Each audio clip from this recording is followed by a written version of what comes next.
Bom dia, galera. Bom dia. Hoje é sexta-feira, Papo Calcinha está no ar e nós estamos no 12. Verônica. Bom dia. Linda, maravilhosa. Linda e bela, né? Sextou? Sextou, graças a Deus. Semana que vem tem feriado, parece. Ah, glória, hein? Você sabe que a semana que vem nós vamos trabalhar só 2 dias, né? Eu adoro. Wesley. Bom dia, alegria. Olha, animado, né? Nessa sexta-feira. Deixa eu te falar, você não tá feliz nada porque você só trabalha 3 dias aqui. Então para com essa enjoeira, porque 2 para 3 eu não trabalho é um só aqui, né? Você sabe. Ah, então, você tem mais trabalhos? Aqui eu acumulo funções. Tá chata, hein? 11 Só horas guardando din-din, Rock né? Radio. 11 horas eu tô no rock. Aqui eu me comporto no rock e eu já me solto assim, de uma forma que eu deixo liberar mais energia, né? Eu já fico na energia mais da sexta. É, não é verdade? Hoje nós trouxemos um convidado super especial. Verônica, onde você achou? E a primeira vez aqui, né? E esse assunto, gente, nunca foi falado aqui. E outra coisa, hoje em dia todo mundo tá preocupado com a estética, tanto o homem quanto a mulher, né? É, então estamos verdade. aqui com o Dr. Fábio Monteiro, oftalmologista e cirurgião plástico na área dos olhos. Como que é, doutor? Doutor, bom dia. Bom dia, primeiramente é um prazer estar com essa turma bastante animada, né? Bastante alegre e se comunicando muito bem, né? E para mim é um prazer grande, reiterando, né, a afirmação, de poder falar sobre a minha área que é tanto procurada e que as pessoas sabem tão pouco. A verdade é que quanto mais sabemos, mais podemos alcançar nossos objetivos naquilo que procuramos. Então, acho que é legal a gente começar esse bate-papo informal, né? Eu vim aqui, hoje eu estava até meio pengoso, né? Com a minha saúde. Eu falei, não, mas é compromisso, eu vou estar lá na rádio, é um prazer. E vamos começar esse papo agora e estou aqui aberto a todas as perguntas e para que a gente possa chegar no alcance de entendimento de todas as indagações, dúvidas, e que eu possa explicar também. E também vou estar aprendendo com vocês. Olha aí, Eu acho que é mais fácil. Doutor Fábio, Nós vamos aprender muito. a gente quer conhecer eu não te conhecia antes, né? Você é uma pessoa super agradável, maravilhoso. Eu queria te conhecer um pouco. Você é de Rio Verde, não é? Formou aqui, por aqui? Como é que é? Bem, eu não sou cidadão abobrense, mas eu admiro muito Rio Verde. Eu tive oportunidade várias vezes que a minha ex-esposa, ela tinha fazenda em Cacilândia, eu passava aqui para abastecer e eu sempre admirei a cidade, e Rio Verde hoje é um polo, né? Sim. De agronegócio, as coisas acontecem aqui. E na parte da saúde também, Rio Verde está crescendo cada vez mais, se tornando uma referência no nosso estado. Bem, eu sou de uma família voltada toda para a área de saúde. Meu pai faleceu há 10 anos, médico, otorrinolaringologista.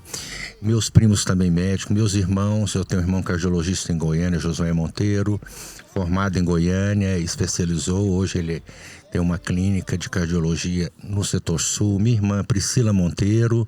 Oi, Priscilinha, tudo bem? Não sei se você está me ouvindo. Ela é otorrino e a parte de nariz, olhos, ouvido e garganta. Olhos sou eu. Ouvido, nariz e garganta, né? A mesma área que meu pai, ele atua lá.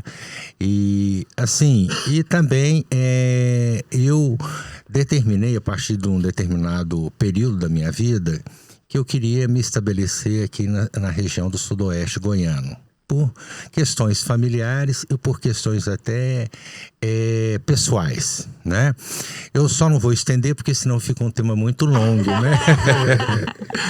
Mas à medida que a gente for conversando depois, a gente pode falar um pouquinho mais disso, né? Mas já é cidadão rioverdense, então, já se considera. Eu tenho uma alma um pouquinho de abobrinha aqui já, viu? Já tomou água de Rio Verde. Já tomei água, já tomei banho. Então, ótimo. Você é oftalmologista, mas falou que tem algumas especializações. Sim, Me conta. eu vou te contar, fazer um breve resumo do meu histórico, né? Eu sou médico, né? Meus irmãos formaram na Universidade Federal de Goiânia. Eu, como fui o primeiro, eu tentei uma vez, depois eu consegui me graduar na Faculdade de Medicina, ligada à Uberlândia também, de Itajubá. Sim. Né? No sul de Minas. Adoro aquela região, né? Depois disso fui para Belo Horizonte, Fiquei um bom tempo em Belo Horizonte, onde eu fiz o meu curso de residência médica, né? Naquele famoso Instituto Hilton Rocha, conjuntamente com o departamento, quando eu decidi fazer cirurgia plástica. O que é cirurgia plástica e por que eu decidi? É a pergunta, né? A oftalmologia, como um todo, a gente estuda a função visual. Sim. Tá? Córnea, retina, refração, doenças voltadas para o aparelho visual, como as uveites, glaucoma, as retinopatias. E a catarata, obviamente, que é a cirurgia mais realizada dentro da área da oftalmologia, né? Assim como o pterígio e tudo. Ou seja, passando óculos, lente de contato, esse é o dia a dia mais comum do oftalmologista. E dentro da oftalmologia teve uma subespecialidade, como tem hoje nas diversas áreas voltadas à área de saúde. Por exemplo, você chega na odontologia, tem o ortodontista, você tem também as pessoas que mexem mais com a parte de canal, né, que é um endodontista, e por aí vai. E dentro da oftalmologia, hoje nós temos subespecialidade, quer dizer, é uma especialidade dentro da especialidade, por isso que ela chama subespecialidade, né? E tem de córnea, né, quem trabalha com cirurgia refrativa, e tem a parte de segmento anterior também voltada à cirurgia de catarata, transplante de córnea. Tem segmento posterior, que é retina, os retinólogos, né? Um abraço a todos os retinólogos aí de Rio Verde. E uma área que é a minha área que eu escolhi, que é a cirurgia plástica ocular. O que é a cirurgia plástica ocular? São todos os anexos que protegem os nossos olhos. Quais são eles? A pálpebra. A pálpebra, quando a gente vai dormir, a pálpebra fica fechada, porque ela está protegendo o olho e lubrificando. Quando a gente pisca, nós produzimos lágrima devido à glândula lacrimal, e ela tem uma finalidade específica de nutrir a córnea, deixar ela transparente e oxigenar. Quem faz essa distribuição lacrimal é a pálpebra. Quando nós piscamos, por exemplo, quando a gente fica muito tempo olhando no computador, o olho resseca, fica ardendo depois de um certo tempo que a gente está piscando pouco. Então, o piscar é um ato, às vezes, involuntário, e às vezes ele tem que se tornar voluntário à medida que a gente começa a ter sintomas. Então, a pálpebra, a via lacrimal é o quê? Por onde escoa as lágrimas, porque a glândula lacrimal produz a lágrima para lubrificar, e ela tem que ser, tipo assim, o bueiro, né? Tem que ser escorrida. Se ela estiver obstruída, ela vai escorrer para o lado de fora dos olhos, nossos olhos, né? Ocasionando lacrimejamento. Então, a via lacrimal tem que estar pérvia. Por isso que quando a gente pinga um colírio nos olhos, a gente sente o gosto na boca, porque ele passou pela via lacrimal, escorreu na concha interna do nariz, caiu aqui no meato médio. Então você sente o gosto do colírio, tá? Então, tumores das vias lacrimais obstruídas. Então, quem relaciona com essa área é o cirurgião plástico ocular. Tá? A parte também da órbita, né? Tumores orbitários, como doença de Graves, que não é um tumor, já é uma condição de uma doença, né, sistêmica, né? Ou tumores mesmo que acontece dentro da órbita, né? Projetando o globo ocular para frente, né? Fraturas também do assoalho, quer dizer, da órbita, ou seja, a órbita é formada de vários ossinhos pequenos, que formam o estojo de proteção dos nossos olhos. Que nossos olhos fica que nem uma pedra preciosa protegida pela gordura, que seria o coxim, que amortece, que seria o algodãozinho, e a caixinha é o envoltório, que são os nossos ossos. Então, a plástica ocular, ela é voltada para todas essas áreas que envolvem os nossos olhos, né? E também o supercílio, né? O supercílio é a moldura dos nossos olhos. Por exemplo, a pessoa que tem um supercílio muito baixo, caído, dá aquele olhar tristonho, tudo. O supercílio, ele tem uma função, né? Parece que é genético isso, não é? Eu vou falar mais na frente sobre a função, o porquê que isso acontece, se é uma questão adquirida, ou se a pessoa, com o tempo, ela vai perdendo a sustentação. Isso eu vou falar mais na frente. Olha aí, é bem legal, tá? É bem interessante mesmo. Vamos entrar no intervalo. Não, então. deixa ele terminar aqui. Deixa eu terminar, que aqui a coisa tá pegando. Vamos lá. Então, voltando, né, com relação à plástica ocular, e eu atuo também bastante na área estética. Essa área estética, a maioria dos pacientes que nos procuram, né, que vem com natural envelhecimento, as pálpebras caídas, a falta de sustentação, a flacidez, né? Então, nós, cirurgiões plásticos oculares, dedicamos à reabilitação desse olhar. Né? Deixar um olhar mais vivo, sem peso, com melhor da qualidade da função visual, né? Porque aquela quantidade de pele caída, ela forma uma sombra. Você acorda de manhã, olha para o espelho, parece que você tá tão descansado, mas você olha no espelho e você se vê uma pessoa cansada. E a genética, né, doutor? Porque a minha família, por parte de pai, todo mundo já fez essa cirurgia. Eu acho que eu já vou pelo mesmo caminho. Vai caindo o olhar. Esse é um aspecto bastante interessante. Foi bem apropriada a sua colocação agora, né? É que eu vou diferenciar bem o que é genético, né? Que é familiar, genético, né? Transmitido de gerações, e o que não é genético, né? Ou então a mistura dos dois. O que é genético associado a uma questão também do envelhecimento, que todos nós envelhecemos. Não, então você espera aí que você já vai falar isso depois do intervalo. Sim. É só uma simulação, é rapidinho, porque para quem não sabe, nós estamos gravando aqui, gente. Mas o programa tá super bom, super interessante, pertinente, inclusive para mim, mas para Verônica, somos da mesma família, que o negócio aqui tá caindo tudo, viu, doutor? Eu esqueci de falar também, falando do meu currículo, foi assim, um lapso, né? É importante. Eu fiquei 6 meses em Nova York, no Manhattan Eye and Throat Hospital. É um hospital de referência em Nova York, né? E eu fiquei bastante animado porque eu tinha o livro dele, um professor emérito da Universidade de Nova York, Dr. Albert Hornbless. Aí eu acompanhava as cirurgias durante o dia, né? Todo, e depois ia para o consultório dele, fazia pós-operatório, tudo. Foi uma experiência bastante gratificante, né? E o poder de ficar em Nova York também, que é uma cidade assim, incrível, né? E também depois fiquei 1 mês no Bascom Palmer, a convite de um colega. Na época, nem sei se ainda né? Provavelmente não, Dr. C. E fiquei também acompanhando as cirurgias, discussões de caso, então acrescentou bastante.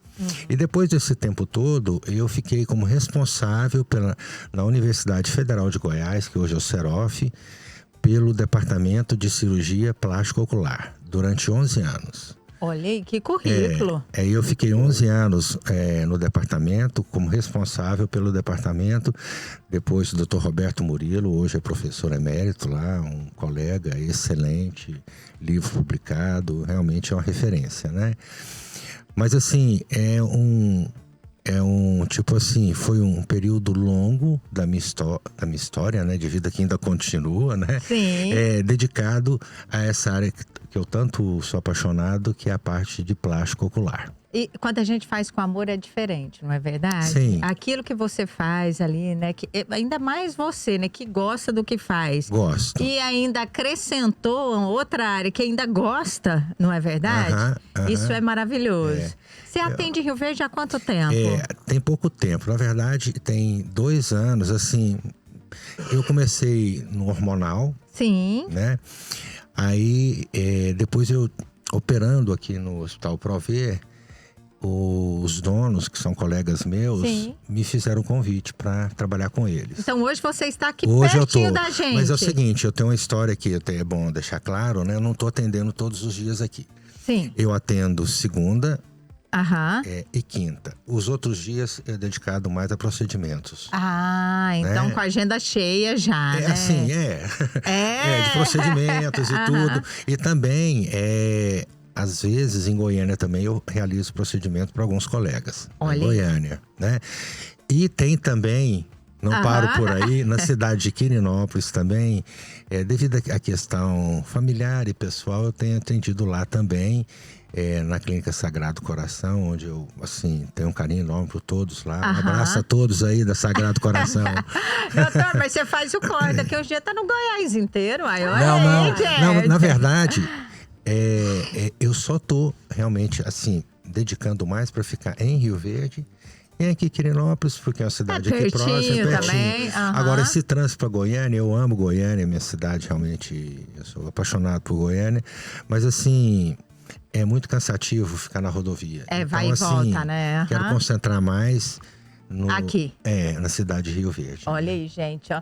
Fiquem ligadinhos que o programa hoje está recheado de informações para vocês aí. Nós já voltamos, a gente vai para um intervalo muito rapidinho, né? Não vamos, Porque senão não vai dar tempo. Não dá tempo, porque, gente, o programa tá ótimo aqui com o Dr. Fábio Monteiro. Então fiquem ligados que a gente já volta com muito mais informações para vocês. Papo Calcinha está no ar hoje, sexta-feira. Nós estamos aqui com o Dr. Fábio Monteiro, gente, oftalmologista na cidade de Rio Verde e ainda cirurgião plástico nessa área aí dos olhos, gente. Olha, nós temos perguntas aqui pro doutor.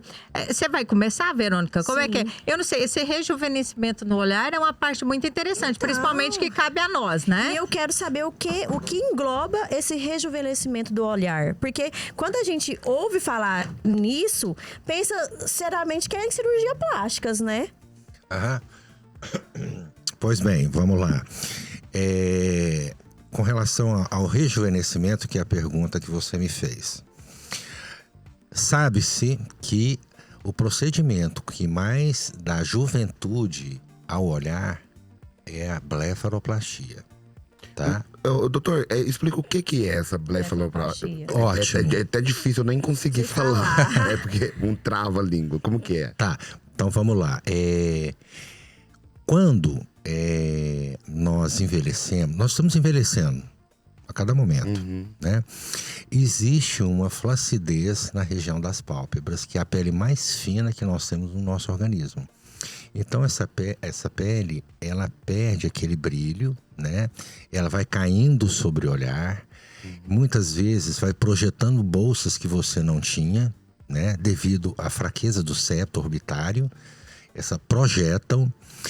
E você fica com aquele olhar cansado. É aquele olhar caído, né? Aquele olhar caído, exatamente. E às vezes, não só a pálpebra, mas o supercílio também. O supercílio, na mulher, ele tem que estar acima do rebordo orbitário. No homem não precisa ter essa precisão acima do rebordo, mas na mulher tem que estar acima do rebordo. Por quê? Porque o olhar da mulher é daquele olhar de sensualidade, dá um olhar de leveza, né? Então o supercílio é a moldura dos nossos olhos. Então, o que é a cirurgia de blefaroplastia? É uma cirurgia que você retira os excessos de pele, reposiciona essas bolsas de gordura ou retira uma parte delas, né? Corrigindo a flacidez, corrigindo o excesso, né? E com isso você consegue dar um melhor brilho ao olhar. Por exemplo, a mulher às vezes ela tem tanta pele que ela não consegue nem se maquiar. Ela quer ir no evento, ela é tão gordinha a pálpebra. Que é a famosa aquela olheirinha, aquela bolsa que cria. Não, aqui é na parte superior. Aí cai, não dá pra fazer mas eu vou falar da parte inferior. Não dá pra fazer aquela sombra bonita, né? Certo. Porque a mulher, ela quer ir num evento qualquer, ela quer passar maquiagem em volta, lápis em volta dos olhos. E assim, a pele não deixa, devido à quantidade de pele, devido à flacidez, ou às vezes, como você perguntou, às vezes até é estrutural. A pessoa tem isso de família, aquela pálpebra, ela não tem flacidez, ela tem uma pálpebra mais gordinha e tem muita pele, então fica tocando os cílios.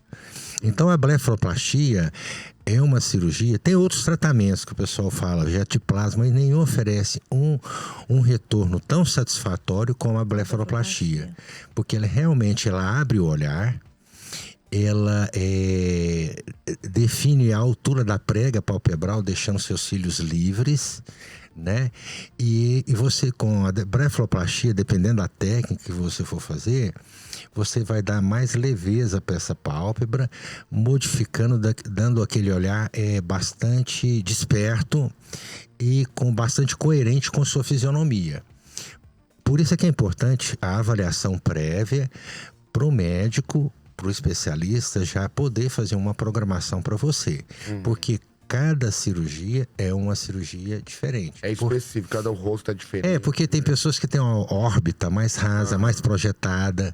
Então, assim, você vai ter que fazer menos um procedimento. Tipo assim, vai ter que tirar um pouco menos de pele, um pouco menos de gordura, para deixar um olhar mais combinando, por exemplo, com a pessoa. Às vezes a pessoa tem um olhar, uma face mais redonda, né? Oval. Eu tenho uma face mais oval, né? Então vai o cirurgião, faz um procedimento, retira muita pele, retira muita gordura, fica um olhar encovado. Não então, dá. E tem que ter uma preocupação aí com essa questão Visagismo. estética, né? O visagismo. O né? visagismo, ele é mandatório. Por exemplo, eu conheço pessoas que fizeram... Para mim, é uma das cirurgias mais delicadas que tem e que as pessoas dizem que querem modificar o nariz. Faz a rinoplastia. Não é todo Eu nariz que cabe em qualquer rosto. exatamente, pacientes que fizeram. E fica, eu conheço e fica pior, né? Olha, às vezes não combina com a Não pessoa. combina com o rosto da pessoa. Não combina. Né? Porque O o Michael nariz, Jackson, ele você lembra o falecido Michael Jackson? O narizinho dele, né, de Pinóquio, lá fininho, não tem? Assim, então, durante a avaliação, que no consultório, é que nós temos que fazer essas percepções, por isso que é mandatório. Você vê a posição do supercílio, o formato do rosto, se a pessoa já tem um malar hipotrófico pouco projetado, que já vai dificultar o procedimento, principalmente em pálpebra inferior, né? O grau de flacidez tarso-ligamentar, quando a gente retrai a pálpebra inferior, ver se está voltando legalzinho, né? A simetria, ver se você não tem assimetria, um lado mais baixo que o outro. Mais pele do que um lado que o outro, um supercílio mais baixo, isso tudo vai interferir no resultado. Então, doutor, é uma super consulta que você já engloba tudo isso, explicando para o paciente essas diferenças, né? Sim, é fundamental a avaliação. É a mesma coisa, que é um exemplo que eu dou, que você vai levar o seu carro no mecânico, que ele está com um problema específico, e você quer saber um orçamento antes de fazer uma avaliação. Não tem como. Então, assim, claro que a gente tem média de valores, né? Que sempre as pessoas querem saber os valores, né? Tem média de valores, mas assim, a avaliação ela é fundamental para a gente definir o tratamento e o que deve ser feito. E também ouvir as queixas do paciente, porque às vezes o que eu quero para o paciente não é o que ele quer para ele. Às vezes o que te incomoda não incomoda ele, né? Doutor, Exato. então qual seria o melhor procedimento, na sua opinião, para rejuvenescer essas áreas dos olhos? Para mim, como cirurgião plástico Isso. e como estou na área há muitos e muitos anos, há mais de 20 anos, né? O melhor procedimento para rejuvenescimento da área dos olhos é a blefaroplastia. Não só eu que falo, mas também até os cirurgiões plásticos gerais também falam. É a blefaroplastia. E na questão da olheira, que a gente vê que tem muito, né? Um dia mal dormido, a gente já amanhece com olheira horrorosa. Tem algum procedimento que possa melhorar essa área também? Tem sim. A olheira ela tem várias causas, né? Tem pela questão do próprio escurecimento na região dos olhos, que aí já não é uma olheira de causa anatômica, né? De causa vascular. Tem a olheira também devido à projeção da região da pálpebra inferior com a região do tear trough, aquele degrau que a gente chama. Aí, nesse caso, nós temos alguns preenchimentos que a gente, colocando nos pontos específicos, na região malar, no sulco pálpebro-malar, a gente consegue camuflar essa olheira. E temos também a olheira de causa até do próprio envelhecimento também, né? Que vai ser adquirida devido ao escurecimento da região, devido à projeção de algumas estruturas em áreas nobres. Então, esse escurecimento da região do olhar, ela é possível corrigir com uma cirurgia? Ou é algum tratamento mais ligado a dermatológico? Sim, é mais ligado, por exemplo, a olheira em específico, ela está mais no campo do dermatológico, não é do campo cirúrgico, né? O que está no campo cirúrgico, principalmente, é quando existe uma flacidez de pálpebra inferior e bolsas. Aí sim, nós vamos retirar aquele excesso de pele, vamos reposicionar essas bolsas, não precisa nem tirar, vamos mudar ela de lugar, para deixar aquela pálpebra mais plana, sem aqueles recessos. E quando uma pessoa ela faz essa cirurgia de correção, igual das bolsas, ali tira, isso é possível? Ela volta com o tempo ou aquilo ali é uma correção que... Ótima pergunta, ótima pergunta. A cirurgia de blefaroplastia, quando a gente fala blefaroplastia, é tanto superior quanto inferior, né? Eu opero muito paciente de blefaroplastia 4 pálpebras, a gente faz a superior e a inferior, né? Mas assim, O tempo médio que você vai ganhar com essa cirurgia é em torno de 10 a 14 anos. Olha, Então pode assim, ser que repeti-la. Eu Então, acho, melhorado bem. dentro das cirurgias, já que a gente puxou esse gancho aí, eu vou estender um pouco mais, né? A cirurgia de blefaroplastia é uma das melhores cirurgias em termos de custo-benefício. Primeiro, o valor agregado, tá? Não é uma cirurgia de alto custo. Segundo, é uma cirurgia de reabilitação rápida. Em torno de 7 dias você está voltando às atividades normais. Exceto academia, atividades extenuantes, não. Mas assim, se você trabalha num banco, escritório, sua rotina normal, você pode dirigir, tá? Pode dar uma caminhada. Então, assim, é uma cirurgia que você vai melhorando de acordo com o tempo. Com 15 dias está bom, com um mês está muito bom, com 3 meses está excelente, com 6 meses está ótimo. Porque a cicatriz ela vai amadurecendo com o tempo. Então, o ideal mesmo seriam 6 meses para você notar o resultado final. Mas assim, você operou, com 30 dias, as pessoas já percebem a diferença para melhor no seu olhar. Olha aí. E fica, não pode ter exposição ao sol, tem alguns cuidados no pós-operatório. Sim, os cuidados no pós-operatório são mandatórios. Nos 3 primeiros dias, eu oriento sempre gelo. Eu forneço um kit, já o paciente nem precisa ir adquirir isso fora. Eu já forneço, vem no necessaire, né, com a minha logomarca. Sim. E com tudo que o paciente... A gente tem que usar colírios lubrificantes. Nos 3 primeiros dias tem que ficar realmente em repouso. Não é absoluto. Você pode ficar em casa, ver uma televisão, mexer no computador, mas nada de sair, né? Fazendo gelo durante 72 horas. É uma bolsinha que a gente vem, que é um gel. Pra que a gente diminuir deixa... o inchaço. Sim, é natural o edema no pós-operatório, que é o inchaço, né? Uns têm mais, outros menos. Eu realizo o procedimento da blefaroplastia com a radiofrequência e também com laser de CO2. O que é radiofrequência? É um bisturi de alta precisão em que a gente não lesa muito tecido. Então, assim, você tem uma precisão de cortes e uma reabilitação mais rápida, tá? E o laser de CO2 também. Você corta com o laser, tá? Que ele é ablativo, o laser de CO2 é ablativo. Ele corta e cauteriza ao mesmo tempo. O que já vai dar um pós-operatório muito mais confortável para o paciente. Com certeza, mais confortável, com menor edema e com menor equimose, que é aquela mancha vermelha que fica no rosto, né? Não confundir equimose com hematoma. Hematoma é uma coleção sanguínea. Sim. Por exemplo, se tiver um hematoma dentro da órbita, é um tratamento, aí tem que intervir.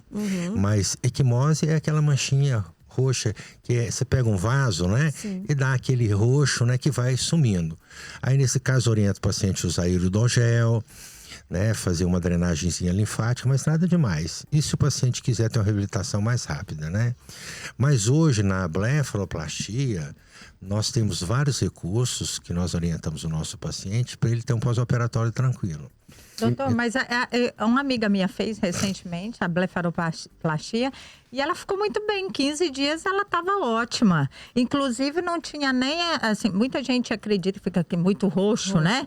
Que o olho vai ficar muito roxo, vai ficar, né? E ela não teve nada disso. Para ela o procedimento foi super tranquilo. Inclusive a gente tende a ter medo da cicatrização, tudo, né? E a cicatrização perfeita, como se não tivesse feito nada ali na região. Foi ótima a sua colocação, porque os resultados, eles são muito bons na maioria dos fantásticos. casos. São fantásticos. Agora, essa questão do inchaço, vamos colocar da sua colega com relação à reabilitação tão rápida dela, né?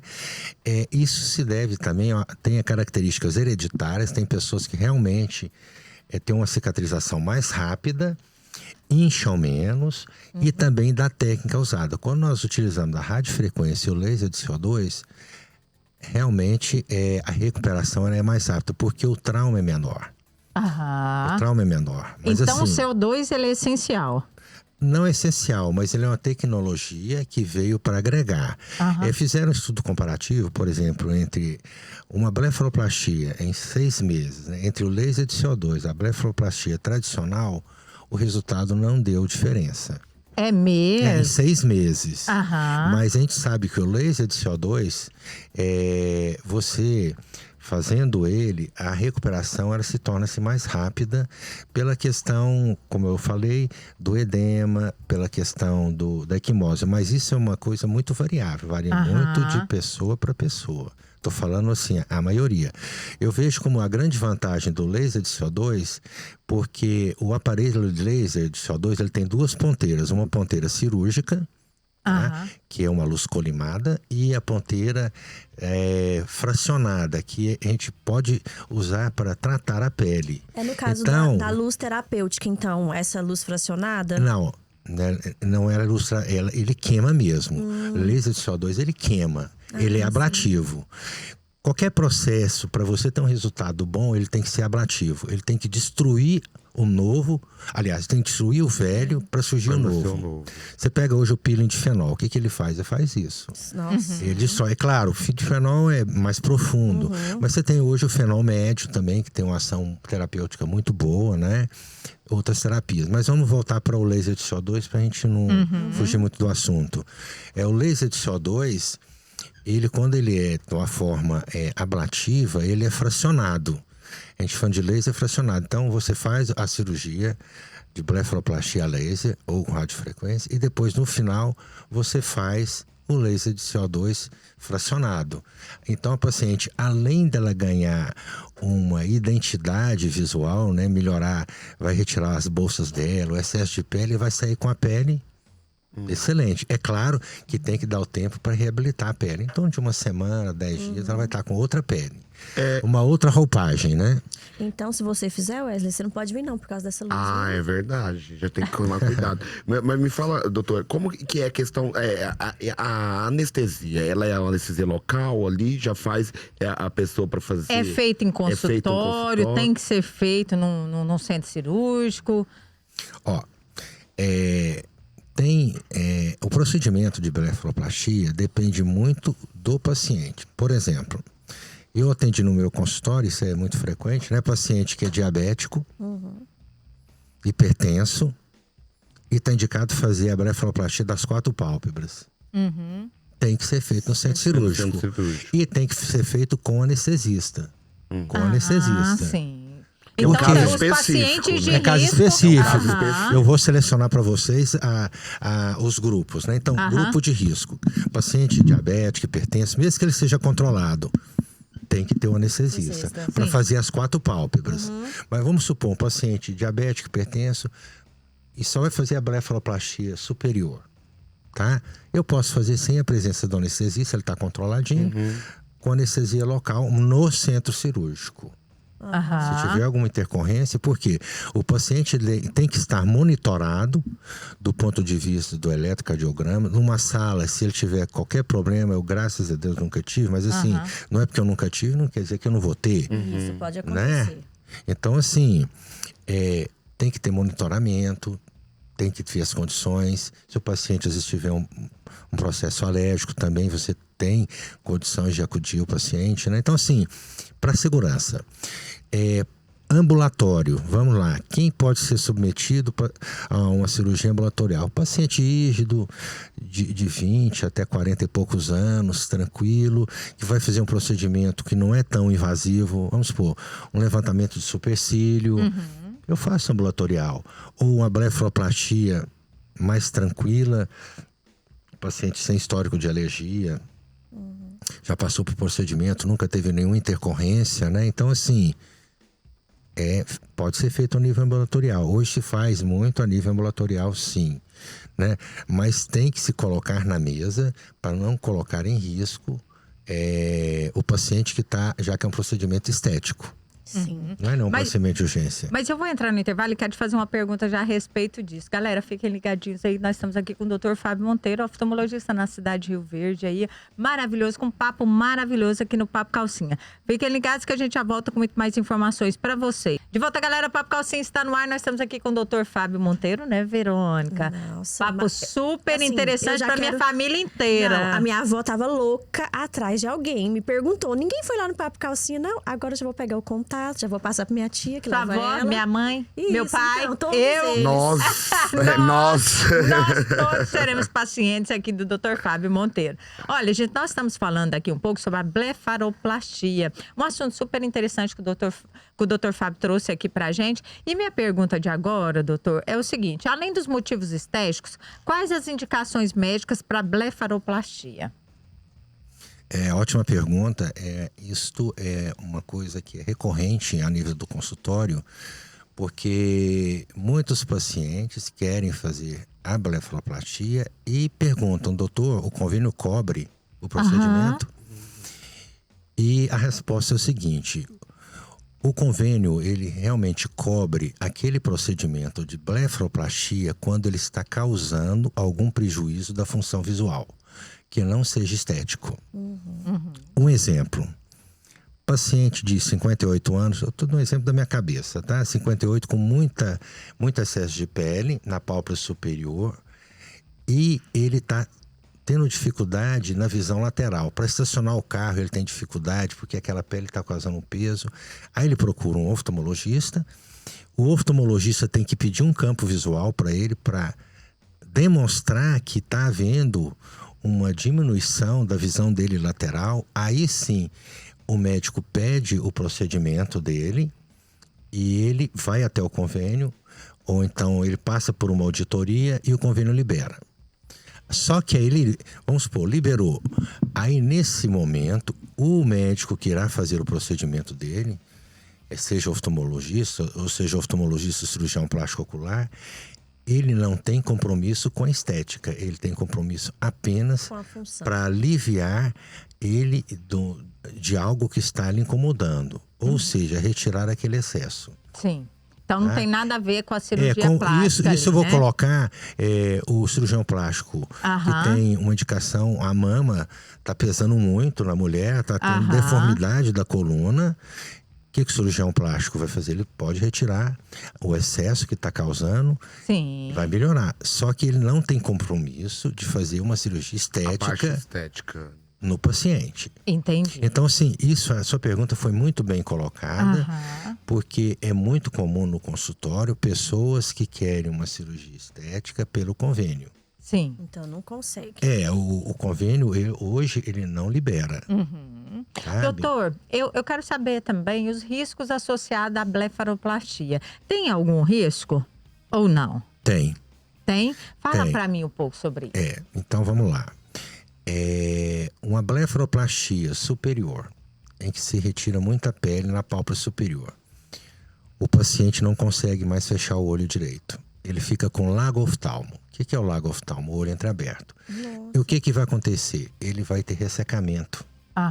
Né? Ele vai ter ressecamento. Tem tratamento? Depois tem, fazer um enxerto de pele em cima. Então tirou, depois vai ter que colocar. Só que não fica a mesma coisa, tá? Bom, isso eu tô falando da pálpebra superior, mas tem outros problemas também, né? Uma deformação na margem ciliar, tá? Uma assimetria entre uma pálpebra e outra. Então, por isso que é interessante já ir no médico com indicação. Igual o doutor que já é oftalmologista, já mexe nessa área da cirurgia plástica nos olhos, né? É uma área muito específica, porque eu já tenho um bom tempo na estrada, né? Como médico, oftalmologista e cirurgião plástico ocular. E a gente está continuamente indo em congresso, fazendo cursos de cada vez especialidade, cada vez mais aprofundada naquilo que a gente quer oferecer o melhor. Porque hoje, o paciente hoje, ele não é como antigamente. O paciente hoje, ele é muito mais exigente. É verdade. Ele tá mais informado, tem mais né? acesso à informação, não é verdade? Ele tem mais acesso à informação, ele quer algo a mais. Ele fala, olha, mas eu vi isso aqui. Será por isso que é importante uma entrevista para saber os desejos do que o paciente quer e se a gente tem condição de oferecer. Porque às vezes o desejo do paciente é irreal.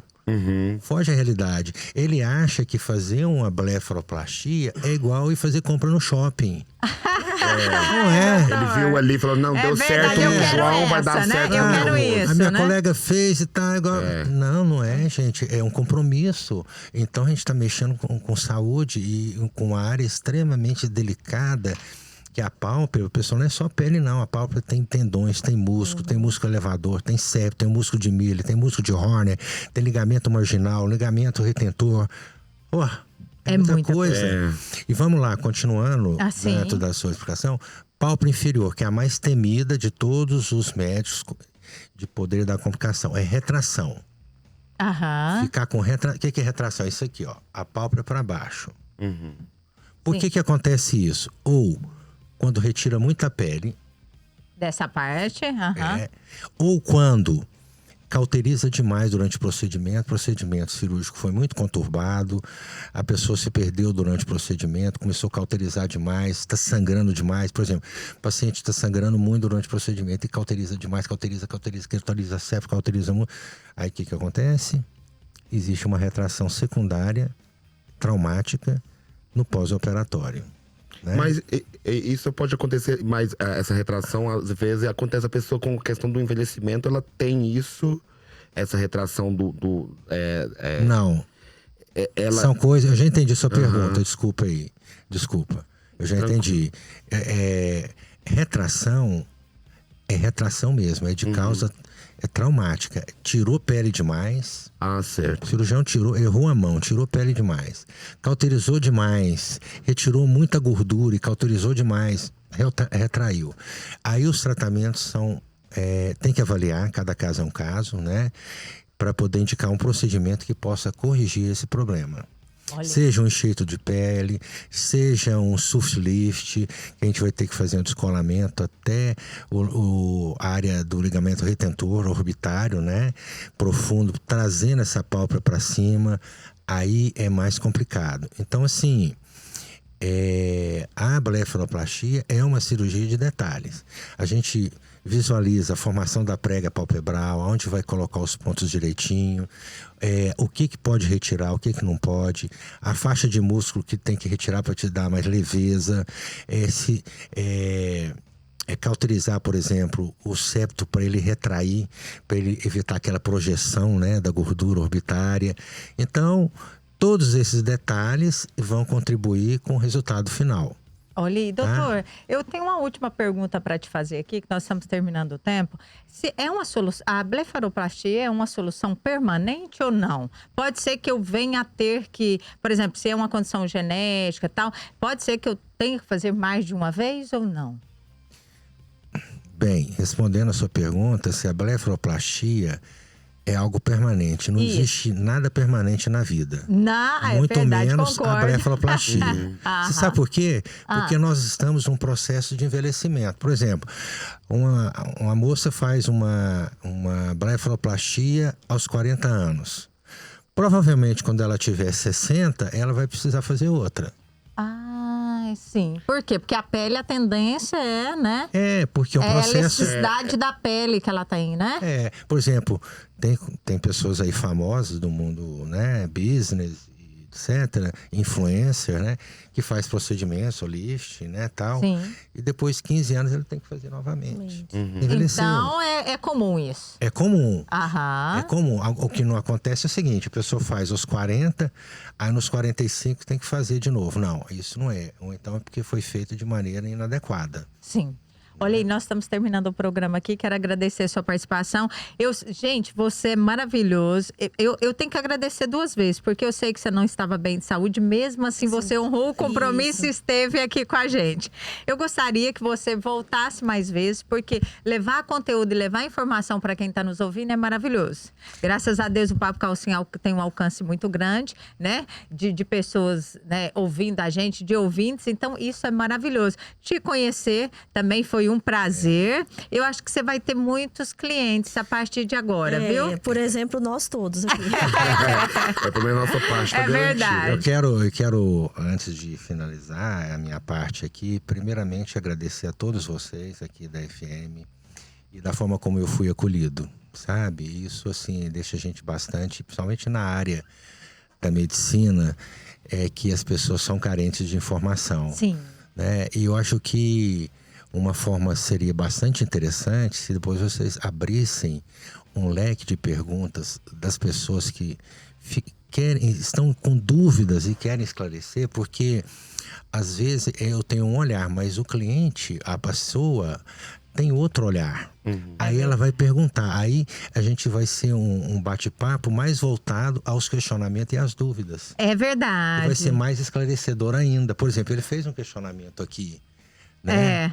O Wesley, aham. Da questão da olheira. Isso. Foi Aham. bastante bacana, né? É. Eu não sei se ele perguntou porque ele tá voltado pra olheira dele. Não, lógico que a gente já pensa aí na gente, Ô, né? doutor, e você tem seu Instagram também, que a gente pode ver vários procedimentos lá, que é Dr. Fábio Monteiro, é isso? Sim. Meu Instagram, eu tô passando por uma reforma nele, Aham. mas é assim, tem muita coisa bacana, né? Tem alguns Sim. casos operados. Eu trouxe até um livrinho meu aqui. Ai, que depois ótimo. eu mostro pra vocês. Sim, sim. Tá? De blefaroplastia, de casos, né? Aham. Então, é Dr. Fábio Monteiro, meu Instagram, tá? Sim. Tô aberto também a perguntas. E... Eu encontro o senhor na Prover. Exato. A minha vida na Proveta é o seguinte. Eu tô toda segunda-feira, estou Sim. na Prover, tá? O dia todo. Às vezes eu tenho cirurgia também na segunda. E na quinta-feira? A quinta-feira depende. Vai depender também de procedimentos e da minha agenda. Mas ligando lá na Prover, eu consigo agendar com o senhor qualquer Consegue. dia. Ligando lá. Aham. Eu, na verdade, nem sei o telefone de cor, porque eu nunca ligo pra lá, né? Ninguém sabe aqui. Todo mundo que vem é danado, viu? Bem, então, basicamente, é isso que eu queria falar. Agradecer muito vocês, porque dar informação é muito bom. É verdade. Então, assim, na verdade, a vida é feita de trocas, né? A gente está sempre ganhando informações, dando informações, esse vai e vem, né? Uma coisa que para mim é rotina, para ele já não é.